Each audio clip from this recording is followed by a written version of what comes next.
Ok, je vais vous parler de l'un de mes auteurs préférés. C'était très dur à choisir, mais ça sera Ed Brubaker. Tout simplement parce que c'est le maître du polar. Je pense que c'est un de mes genres préférés.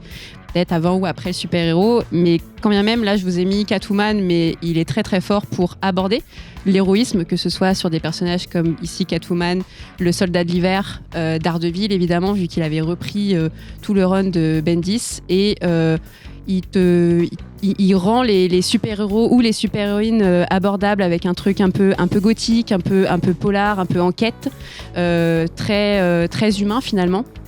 Où finalement on voit les héros et l'héroïne à notre portée.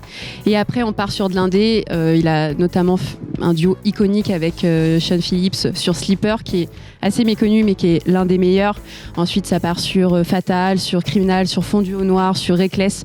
C'est simple, à chaque fois que je vais être Brubaker, je me dis que c'est gage de qualité parce que je sais où il va, je sais qu'il s'associe souvent avec des dessinateurs de talent, et donc l'univers est comme je l'aime, c'est sombre et en même temps il y a de l'émotion et il y a tout ce qui est enquête, et les personnages évoluent au fur et à mesure, et Ed Brubaker arrive à me plonger dans des univers des fois où je m'y attendais pas, sur du Reckless avec un personnage qui est peut-être pas très accessible, et il arrive à te le rendre proche, à te le rendre humain, et c'est la force de cet homme-là.